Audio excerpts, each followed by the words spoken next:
Hey, everybody. Welcome into a great Ducks post-game show here on the Heating Network. As we get started, it is Todd Fox along with... Dominic Lorenz, Catella Chronicles. I'm not by myself today. It feels nice. Yeah, we're going live here tonight after a Ducks win. A big, important game, don't you think, Dominique, after the Ducks, basically have been mellowed out the last three games. We talked about possibly them hitting some bumps in the road, and we knew they were going to take some losses. They weren't going to go undefeated the rest of the year. Nope. But losing three in a row, you're kind of like, okay, you got to get your bearings straight. You don't want to go into a back-to-back on a 4-game losing streak, and they were 4 seconds away from doing so.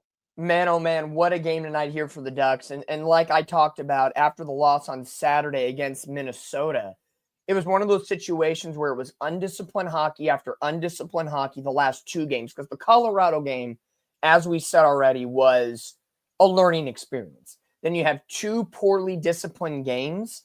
You needed to come out with a prototypical Ducks win. And of course, in Honda Center fashion, the comeback once again, 4.1 seconds left. We'll dive into all the goals and everything that set up that big tying goal at the end of the day, scored by Troy Terry, your boy. This was a game where at times the Ducks looked tired. And they talked about it in the third period coming out of one of the commercial breaks. Was the Ducks have been playing essentially 4 games each week almost all season long. And that is, of course, because of the Olympic break in February, the condensed schedule. So every team is going to face this at some point or not in the regular season. The Ducks just happen to get it earlier than not. However, the Ducks in this game, especially as we got to the third period, it kind of felt that they were on a back end of a back-to-back. The skating got a little slow. The passing was not as crisp. They set up Utah in a various number of situations to basically put the puck and end it and go up 3-1. But the Ducks basically got back into their zone, got some beautiful passes off the boards, and they created their own opportunities to tie the game and eventually win it in overtime. You can call it a signature Anaheim Ducks win. They are 6-1 at Honda Center this year. Home sweet home, and we're here at home for the next 2 weeks. It's great. Dude, and I got to tell you this too, man. I mean, did you see the vibe in that stadium tonight? I mean, it was packed. You had on nothing but orange and black. It's not like there's a lot of Utah fans in general. They're playing the former Coyotes, new franchise. They're not going to travel well. So the Ducks fans, give them credit. They came out. They were loud and excited for this one, and it just turned into one hell of a finish, man.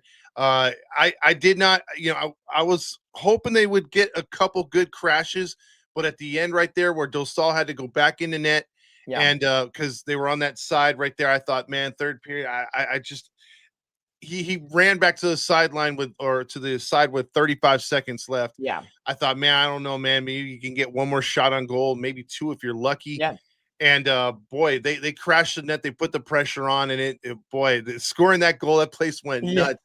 And then to think about it too, I mean, we'll get into it, but I mean, overtime was ruled by their awesome face-off, dude, and they seem to control. Utah controlled it. That was the Ducks' goal in overtime. Was their one and only possession in overtime. They had a little possession in the back when Seneca kind of got dumped in the back and the puck went loose, so I'm not going to count that one. Yeah. But let's broaden it out here a minute. 2-1, Ducks are trailing in the third. So we'll just get to the good stuff before we do the full recap. The final minute and 5 seconds of this hockey game, Ducks called their only time out of the game, and they lose back-to-back faceoffs. You essentially lost 30 seconds, and you're sitting there and you're saying, okay, this is it. 22.4 seconds when the puck gets thrown into the crowd. This is the situation. Puck, they do task number 1. Get the puck deep into the opposing zone. Check. Puck gets loose. Then what should have been a penalty is Carlson gets tripped up. No penalty. I'm kind of glad in hindsight it didn't get called, because then you stop momentum. Then you only have about 16 seconds trying to win a face-off. Okay, so the crowd's booing. But then Zellweger or Carlson's able to keep it alive. Seneca with a beautiful pass underneath Keller's legs to a wide-open Gauthier, who shoots it. It lands behind the goalie, who Utah's goalie was very good tonight. Kreider was able to just knock it towards Terry. Terry flicks it in. That was a picture-perfect play for the Ducks, hanging in the Louvre. That is 100% scramble mode hockey, and the Ducks put it on to perfection. You then carry it over into overtime. Dostal really didn't have a signature save. There was one kind of press towards the net, but Killorn makes that play happen. He brings it up ice, drops it back to Seneca, and Seneca waits the perfect moment, waits for the Utah defenseman to lift the stick and basically say, are you going to the left or are you going to the right? If you're going to stick your stick to the left, I'm shooting. If you're going to the right and try to defend me, I'm passing it off to a wide open Zellweger. So much poise from a 19-year-old kid in the NHL, and he sets up Zellweger. You can't get a goal any easier than that. 99.9% of that net was open, and the Ducks win 3-2. Just two really good plays from the Ducks, and both of them, you really can't draw it up. It's just instinctual high IQ hockey that makes it happen. Yeah, absolutely. Great breakdown right there, Dom. And the great thing about it too is, in hindsight, you look at it, this could have went from another game, another skate with a fourth straight appearance with no points. And you think, okay, maybe you knock in 1 point, a pity point, as we like to say. Yep. But no, you walk away with two. So Yep. worst case scenario, you were thinking, okay, you got that miracle goal at the end to tie it, and you get a pity point, and that's it. But no, you walk away with a clean 2 points. Yep. And that's the best thing of the night, man, because again, you didn't want to go into that back-to-back winless, and after so much momentum built up, because, you brought it up before, taking a look at the schedule. After these two games against Boston and Ottawa back-to-back, you got the Golden Knights again, another litmus test, another, hey, where do we match up? So, yeah, you want to be at least with some momentum before you get to the Golden Knights, one game at a time. But pulling one out like this against Utah, facing them for the first ever time, is awesome. And it's a nice notch on your belt. And the way they did it with the young kids and the good goaltending, man. I mean, all around, just positive vibes, right? Absolutely. You're coming off of a tough road trip, a 3-game losing streak. This is the first time the Ducks have really been tested this year. Yeah, you can say, okay, they lost, opening night against the Kraken, and they came back and beat San Jose, and all is well. The Ducks have not seen back-to-back losses, or even 3 losses for that matter, at any point this season. So for them to bounce back, and again, before the goal, late in the third, a 2-1 loss would have been a mediocre game. They kept it close. Defense wasn't too bad. I think they just got tired. However, you find a way to rally back at home, and now you've really taken this thing, what could have been a 4-game losing streak, turn it on its ear, put a win in the win column, and now have some momentum into a very tough back-to-back against Boston, who's been heating up, and Ottawa, who's been heating up as well. So again, I said after the post-game show after the Minnesota 2-0 loss, I said Utah, Vancouver, and Ottawa on paper should be 3 wins. And the litmus test, as you put it, are the Boston, who's heating up. And after a high-scoring game a couple weeks ago in Boston, Vegas, it's going to be rough. It's going to be a tough game. And the Kings, your crosstown rival. So this is by no means an easy homestand. It's easy because you're at home. You got the faithful. You're 6-1 at home. There's a lot riding in that energy that gets felt out from the Ducks when they are at home at Honda Center. So to start it off winning ways, Boston's coming into town, a team you've beat. You have tape on. You can go back and do it again. And to me, if the Ducks can start off this homestand 3-0, again, 1 game at a time, as you said, but if looking at the bigger picture, if they can start off 3-0, I think that's a huge stepping stone in the right direction. And then if you at least steal one of those divisional games, you're 4-2 on a homestand. That's above 500. That is a win no matter what. And trust me, I thought like you did.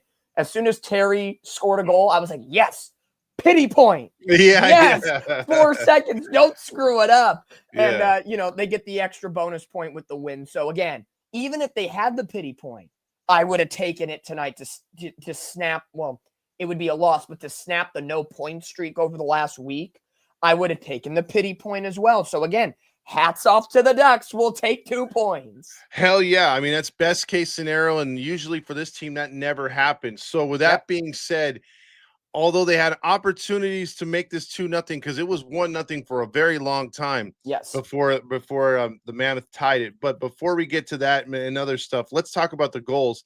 And we're gonna and if you can go through the scoring and give out the shots before we get to the 3 Absolutely. stars. So Dom, how did the Ducks get on the board first? Well, tonight it was the scoring summary of Jackson Lacombe getting a beautiful saucer pass from Ryan Strome. I posted it on Instagram.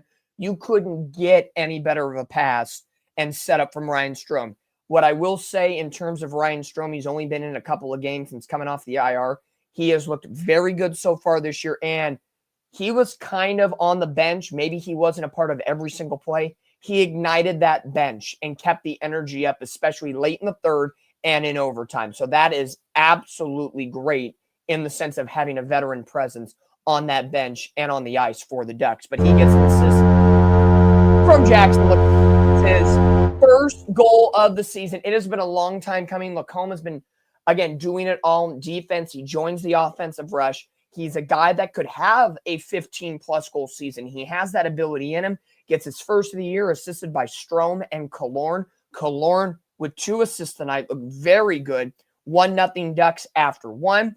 Then Utah kind of took it away in the second period as Gunther got his 8th of the season. Cooley got his 9th at the beginning of the third. So 2-1. Oh, no.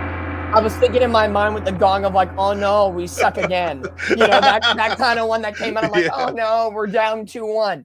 But then the Ducks go down 2-1. And then, as we mentioned, we broke it down for you just a minute ago. Your boy, 6th of the year, Troy Terry from Kreider and Cutter Gauthier. Yeah. Let's go.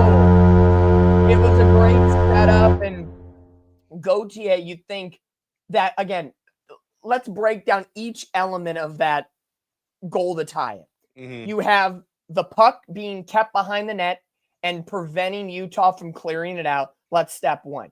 Carlson does a good job, even though he's tripped up, to still fling the puck. He didn't just trip and fall and just, LeBron James it on the ice. He keeps the stick alive, gets it on the side to Seneca. Seneca didn't even think. Took it right off the board, put it right in between the defender's leg. He knew Gauthier was there.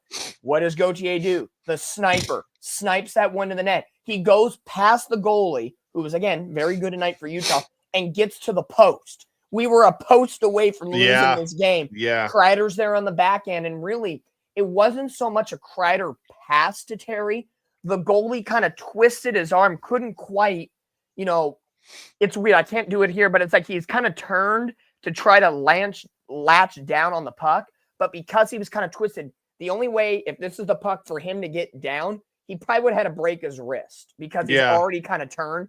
So it just squirted out. Terry's there, flicks it in, and we have a tie game.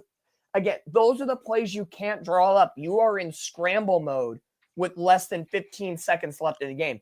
And that whole play, when you watch it again, it all feels like one fluid motion. Carlson, Seneca, Gauthier, the everything in front of the net, and Terry's the ended up not getting in. And I know Grillmaster's checking in saying, penalties were not called like at all. I get it. Carlson, that should have been a 2-minute tripping minor. I'm okay with it because we won. Yeah. And again, if a penalty is called, you whistle it dead. With the Ducks pressing, if a whistle was blown, even though, Utah hadn't touched up the puck, whatever, you lose all that momentum pressing the crease. And you probably would have had a face-off with, less than 10 seconds. And if there's a battle with the face-off and you lose it, game over. So this is the one time in hindsight, a penalty did not work for us, even though it worked. Yeah, it was one of those too. I mean, again, they've been winning every face-off. They had a face-off specialist. If it would have went down that way, most likely the Ducks lose. How many times have we watched one of these hockey games where a Ducks need a goal late, whether it's last year, the year before, and they try everything, but it goes the other way. A puck squirts loose. They're not as aggressive. What I've noticed, Dom, this year is when they're in that I need to score mode, they're crashing, not from just the blue line, but from the face-off. I mean, they're trying to keep it as close to the freaking goalie, make it as uncomfortable, just bum rush.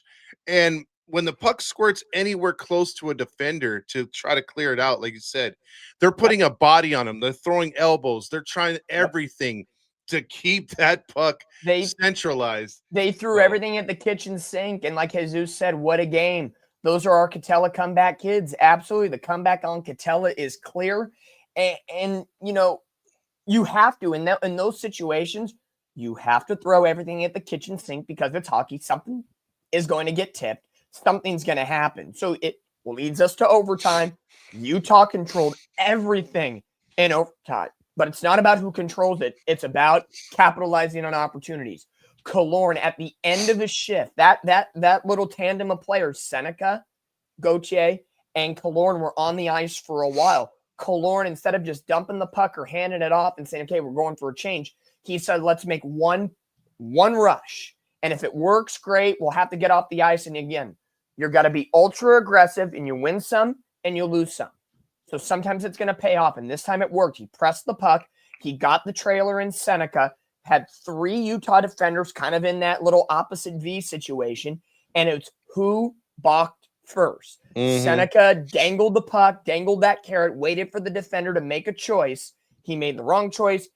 Goalie completely comes way out of the crease, and it's, 99.9% of the time you're going to make that, and Zellweger does not miss. yeah. What a goal. What a goal. Absolutely, dude. So that takes us to another segment of our 3 stars of the game. Dom will give you his 3 stars of the game.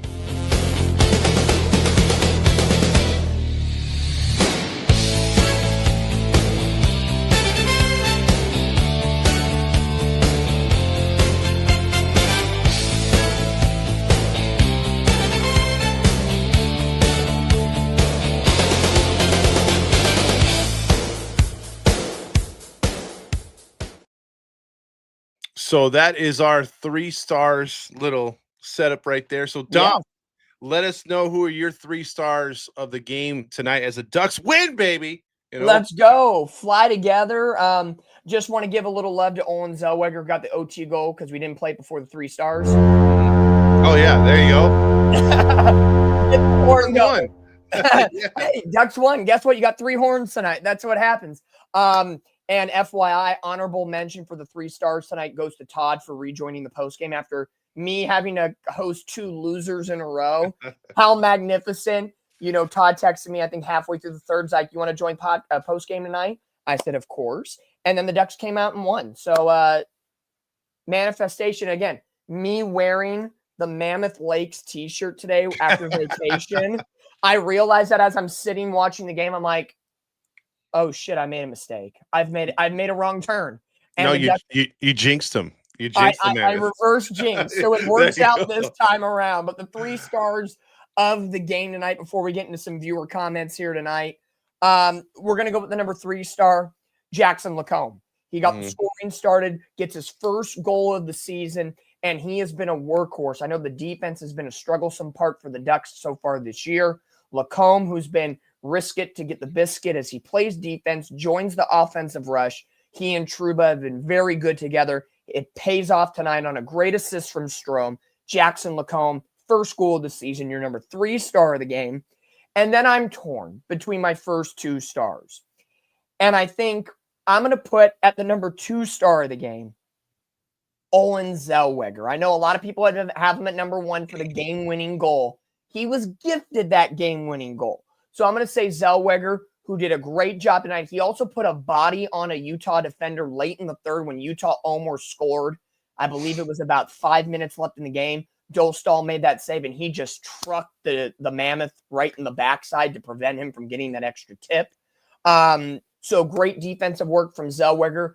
He is built for 3-on-3 overtime hockey, just that 2-way presence, offense and defense. Zellweger is my number 2 star of the game. And without this man's goal with 4.1 seconds, Todd is going to get some love as his boy, Troy Terry, is our star of the game. Yes, it was a little bit of a gift, but hey, if he swats and misses it, if he was an angel and struck out, we would get no points tonight. But Troy Terry connects into the back of the net. Number 1 star of the game, Troy freaking Terry. Let's do it. Lacombe, your 3, Zellweger, your 2, and Troy Terry, your number 1 star of the game in a 3-2 overtime win. And how many he's got 6 goals this year, right, Terry? Correct. How many assists does he have? So far, as I loaded up here on the beautiful stat portal, aka Samsung Galaxy S23, 5 goals, 15 assists in a 20-point season so far for Troy Terry in 18 games. He is plus 11 on the ice. So overall, another plus 20-point person. Carlson, we could go down the list here for the Ducks. So far, Troy Terry hasn't been actually, I take that back. 6 goals tonight, so now 21 points on his season. He came in with 20 points. So again, continuing to go up the ladder. Yeah, he's outstanding so far. I'm really enjoying him as far as a player and what he's brought to the Ducks. So I mean, it's outstanding, man. And I'm hoping that the Ducks can continue this gameplay because again, they did look a little tired, like you said, but going into it, they're going to need to play a lot better against Boston and Ottawa come up here because I really want to see them at full strength against the Golden Knights again. I was so pumped when they beat them the first time around. Now we have something new here I want to play, and let's see if you can come up with the worst player on the field, and let's see what you think of it. Let's see what you think of this one.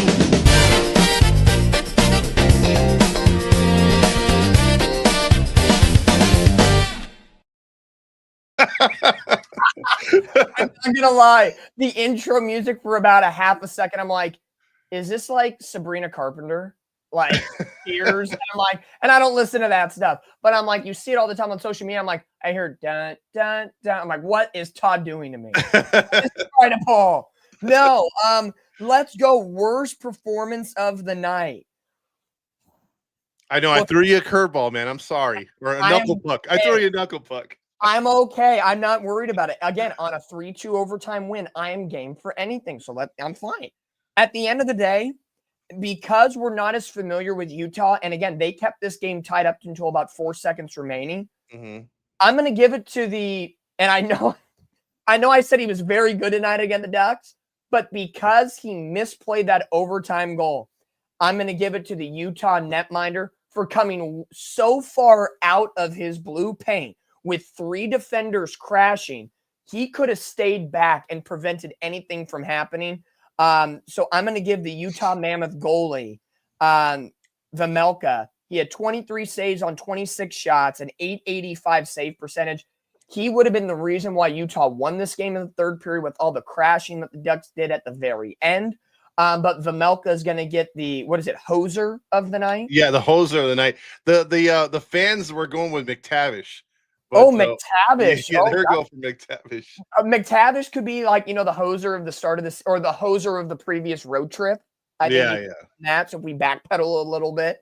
But Utah's definitely, their goalie Vejmelka gets the hoser of the night because of his misplaying in overtime. Why would you go so far out of the crease when you have 3 of your defenders right in front of you, a little too eager? I think if I had to put myself in his shoes, I feel he's trying to go after the puck, prevent it from getting deep, like behind the net. Yeah. Send out Utah on like a 2-on-1 break or something. So yeah, he was thinking offense before defense. Yeah. So on a night where I get curved a knuckle puck, it has to be Vejmelka just because he gave up the game-winning goal in Zellweger. He had 99.9% of that net open, like mostly in overtime. You don't see the net that open. Oh yeah. You're trying to play between the pikes, but man, I will say this though, I'm just happy to give the hoser award to a non-Duck. So let's see that one more time.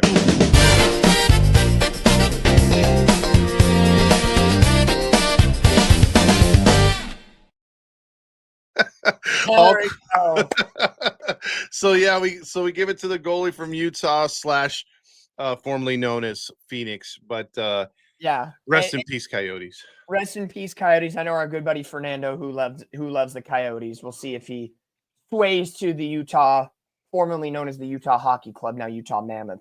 But the breakdown in this game, shots on goal, very light night overall before the massive undertaking at the end of the third. 6-5 in favor of Utah after 1. The Ducks outshot Utah 9-7 in the second and 11-5 in the third. And even with all the puck handling by Utah in the OT session, the Ducks had the one and only shot on goal, game winner 3-2, 26-18. Ducks lead in the shots on goal category. Utah was very good on faceoffs, 51-49%. 0 for 1, a much more disciplined game for the Ducks. Only one penalty on this night, and they go perfect. That's 2 games in a row that the Ducks go clean on the penalty kill. There was a fight in this game. Ross Johnson bringing some energy into the crowd. The Ducks had more hits, 3 less blocked shots, and 1 less giveaway, and the Ducks did a good job of having more takeaways, 9-5. So a very even keel, low statistical number type game between these two squads. And just diving more into the box score for the Ducks here tonight, you have Ryan Strome with an assist, 1 point on the night. Alex Killorn could have got an honorable mention for our 3 stars with 2 assists. Then you have Troy Terry with the goal, Kreider an assist, Seneca, who could easily have a 3-star tonight. He gets another honorable mention, setting up that game-tying goal and the game-winning goal. He gets an assist on the night.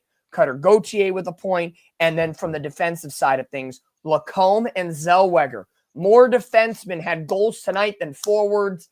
Hopefully that's a sign in the right direction. Radko Gudas back tonight, so trying to see some different pairings tonight from the Anaheim Ducks. Pavel Minchikov got the night off as a healthy scratch.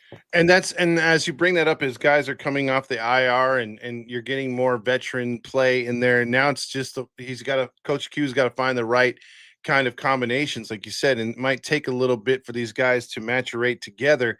But once they do, we've seen them what the talent can do, without these guys. So you just got to figure a way to get these dudes in there, on a normal basis, and they'll start scoring. They'll start playing better defense. And especially, like, my only concern is, like, over the last 4 games, including this one, the puck handling hadn't been as crisp as it had been before that.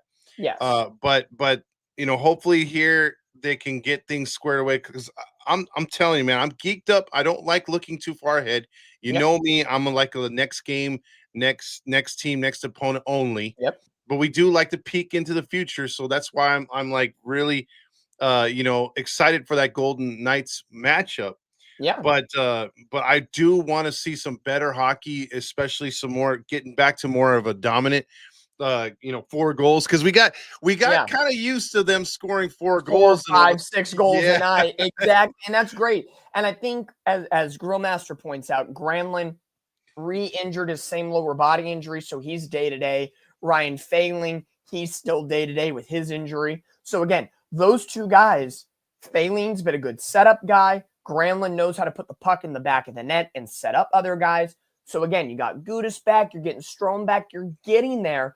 Now we're at the point of who is going to be the odd man out. We talked about last game after McTavish had over 6 minutes of penalty minutes. Is this guy, does he need a night off just to kind of rest his brain? Minchikov ends up getting it tonight for a little maintenance day. So, I think this is where Coach Q and that staff is really going to assess where the Ducks need it and where they don't need it. And again, there's going to be nights where the Ducks are going to have nights like this where you only get 2 or 3 goals a game. And then sometimes in the analytics and when you're setting up for an opposing team, what's going to come against you. Coming up against Boston on Wednesday, they're a high-scoring team. You beat them, what was it? I believe it was 7-5 a couple of weeks. 7-5, yeah. So you're probably going to get a high offensive scoring game, right? So do you send more of an offensive unit out there, or do you try to change pace and send out a more defensive unit? You're going to go game-by-game matchups at that point. So we'll see how that situation rides up. But I think for the Ducks, you just have to take this win in stride. You snap a losing streak. You feel better about yourselves.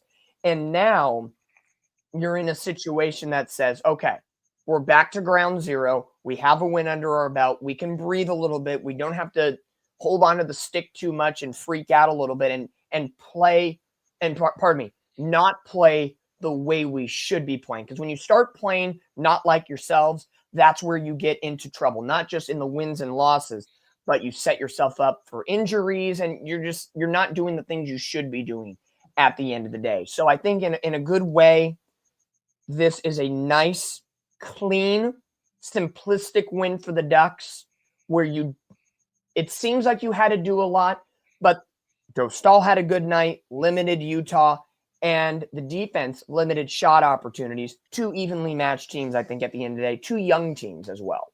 Yeah, up and coming teams, and like you, to your point, you might see some healthy scratches against these upcoming teams, and that's not a bad thing because that's a good thing. You got depth, for the first time in a while, the Ducks have depth.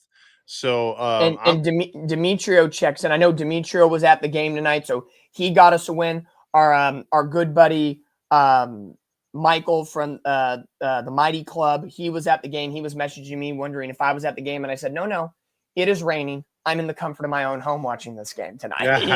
It's one of those things. But, a lot of fans that went out to Honda Center tonight, tell us what you think. Crowd seemed ruckusy, Demetrio. Hopefully you were being ruckus as well. He's saying Mason having a stank-ass season so far. Is he a trade chip? I don't think so. The Ducks wouldn't have given him the bag if he was a trade chip. To me, if he was given a bridge deal, a 1, 2, 3-year deal, you still give him this year. And then if this was bleeding into next season on a bridge deal, then maybe he's on the outside. But you gave him a massive deal. He's here for the future. I chalk it up because we've seen Mason McTavish be a leader on this team and then make some bonehead plays. It's feast and famine with the kid. But I attribute his slow start to this year to not being a part of training camp, having the contractual woes with Pat Verbeek. And I think you're going to see this first half of the season be like his ramp up. I don't expect to see Mason McTavish being as consistent as he should be until after the first of the year in January. And watch, in January, he'll get hot. Olympic break, right? It'll be the worst timing possible. And then you'll have the fight to the finish at March and the middle of April, that final month and a half of the season.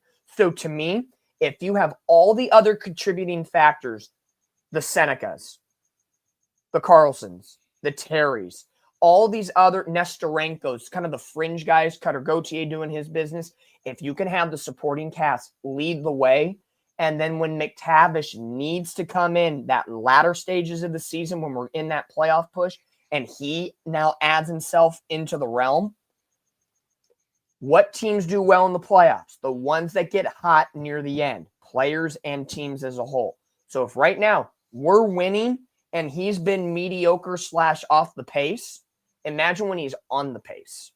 Oh yeah. That's a great point.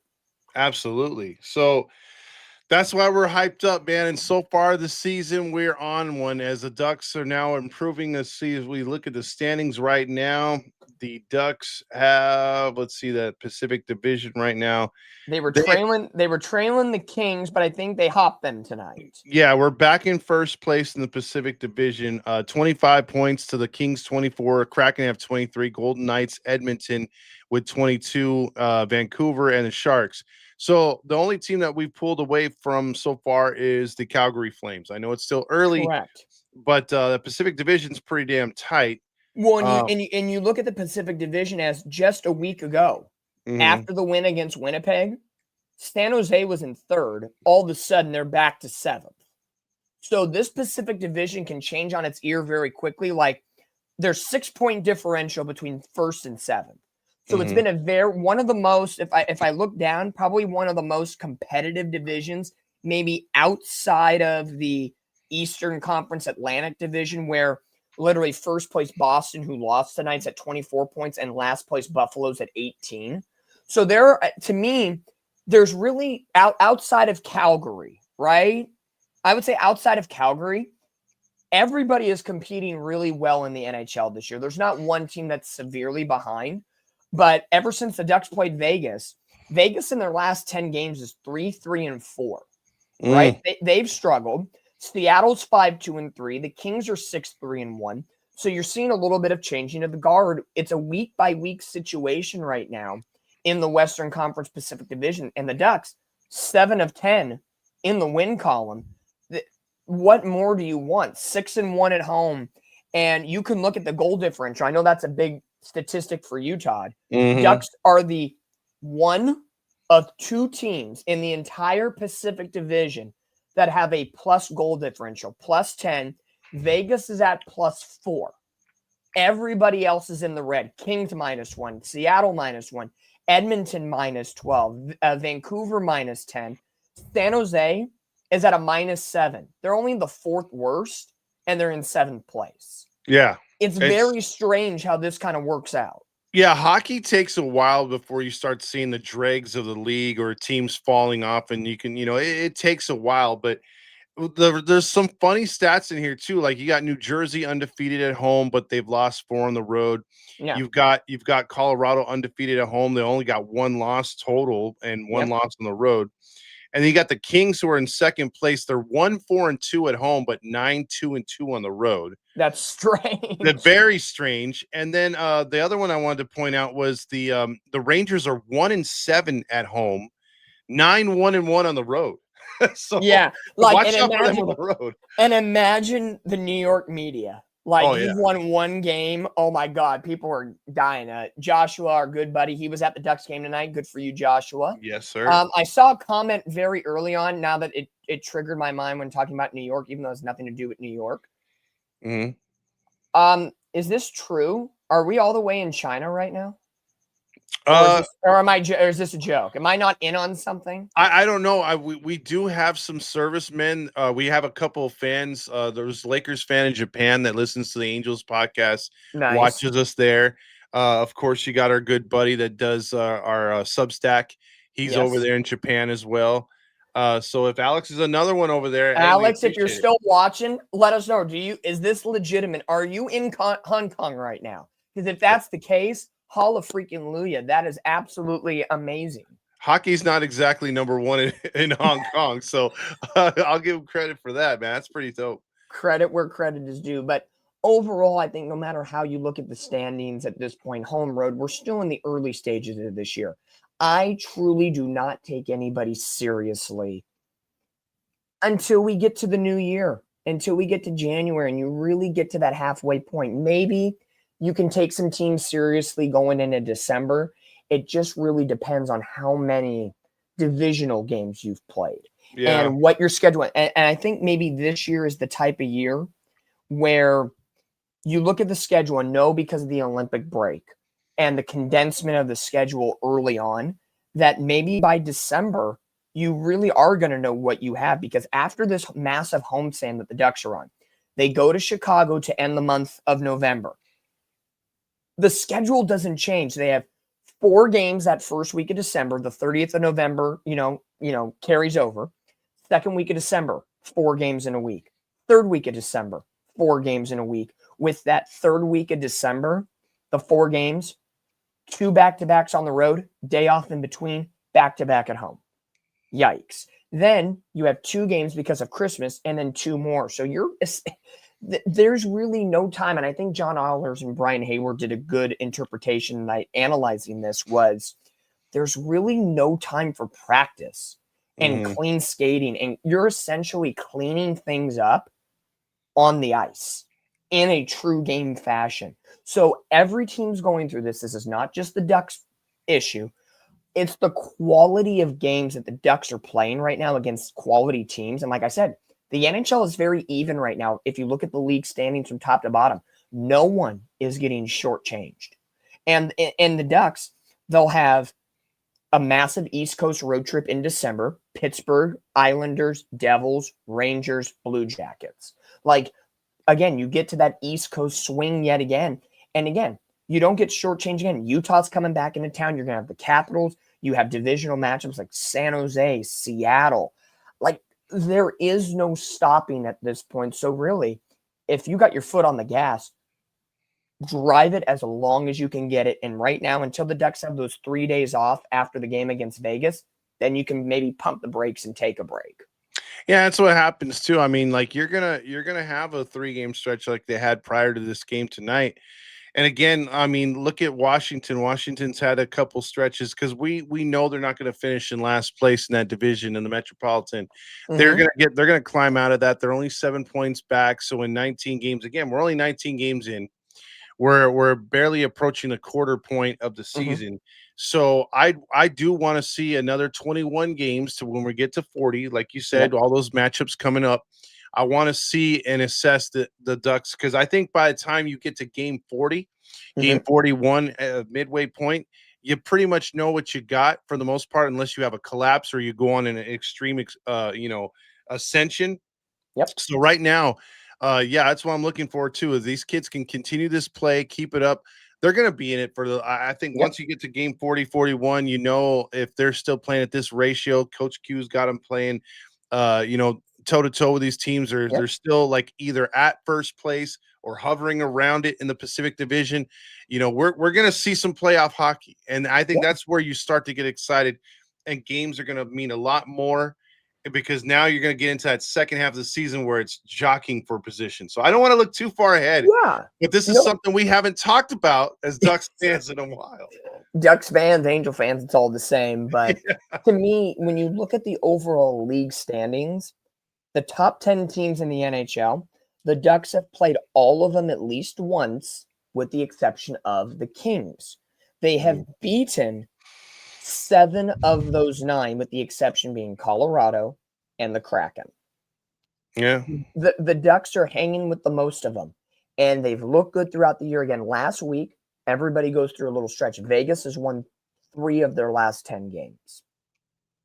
Everybody goes through a stretch. So I think if the Ducks, especially with Coach Q, he has been through these ebbs and flows of a season before. A 3-game losing streak is not going to deter him from the message he has with his with his players, to learn from it, brush it off, and it's a new day. You're going to celebrate this win tonight. Maybe there's an optional skate tomorrow before the back-to-back. And then guess what? You got a back-to-back coming up. Does Dostal get game 1? Does Mrazek get game 1? It really doesn't matter. It's a home and home. You're not traveling. So to me, these next 2 games, especially Boston, it's the next game up for bid, is going to be the most important game of the season. It's cliche. You've beaten them once, finish them off. Yeah, let's get the sweep, right? Like we took out, what was the other team we took out already? We've beaten them twice. Florida. Yeah, Florida. That was impressive. So we could do that to Boston. Equally as impressive. Especially like you said, they're 8-2-0 in their last 10. So. Yeah. And looking at some of the comments, Grill Master, I know you've been asking. I do not know how much the jerseys are at Honda Center right now. What I can guess, if you want a player name on the back, it'll cost you a couple Benjamin Franklins, probably about $200 plus. Yeah. If you go on, Fanatics NHL, maybe you get a jersey for $130, save you some money. But when you go to the game on Saturday, Grill, you'll find out, but it's going to cost you more in the store than online. I'll tell you that right now. We've been talking about, before we close up the show here after a big OT win, I know myself and Todd were still ironing out some details.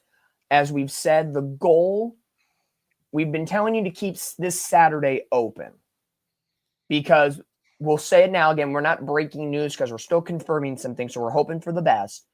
The goal is to do a watch party at Bruheim this Saturday for the Ducks Golden Knights game. So everybody that's watching, if you're available this Saturday, again, we haven't confirmed it yet. We're still waiting for some callbacks. I'll have it tomorrow. We'll have it tomorrow. So hopefully we can make that announcement tomorrow night. We want to do a watch party, have as many fans at Bruheim as possible, just down the road from Honda Center and Angel Stadium. Watch the game with us indoors on the big screen TV. Todd and I, of course, are going to do our post-game show like we are doing after the game, no matter what. We'll interact with the fans and just watch Ducks hockey together. So that's the goal. That's kind of been the breadcrumbs we've been dropping. So if you're available this Saturday, again, hopefully we're confirming tomorrow 100%, but keep this Saturday, November 22nd available. I believe it's a 7:00 game. It's against the Golden Knights. Of course, come a little earlier, have a drink, hang out. And if you're not going to the game, guess what? You get to stay at Bruheim and watch it with us. If you're going to the game, you better be loud as freaking crazy and beat out the freaking Vegas Golden Knights. Absolutely, dude, because that's a big rivalry game. Yeah. So with that being said, Dom, I think that's it for me. You got any final words on tonight? The only final words I have is this. in overtime goals from freaking Lacombe, Terry, Zellweger, a comeback win on Catella once again. The Ducks have snapped the losing streak, and maybe Todd's the remedy at the end of the day. Welcome I back. hope so. I think between your shirt and me coming on, maybe that's the combination right there. Let's do it, buddy. Hey, fans, keep on cheering for Ducks. Ducks fly together. Support them. Thanks for coming on the podcast. As Todd always says, I'm taking over for him tonight. But 714 tickets, Bruheim, the OC Dugout, Max Market Pros. Give our buddy Zach at Ducks Game Day Breakdown a follow. You follow Heedy. Hey, Catella Chronicles on Instagram. We're like 80 people away from 1,000 followers. So tell your friends, like us or whatever it is. Follow us on Instagram. Do the business. Do what you got to do. And a sidebar, if you're a fan of football podcast tomorrow, 7:30. It's gonna be Chris great. Warren, former Seattle Seahawk, will be on the show. It'll be fun. So if you like hockey, you like football, you get a little, almost like one of everything this week. You get hockey on Monday, football Tuesday, hockey back to back. It's gonna be a great week. Let's have fun. Absolutely. Awesome. Let's do it, baby.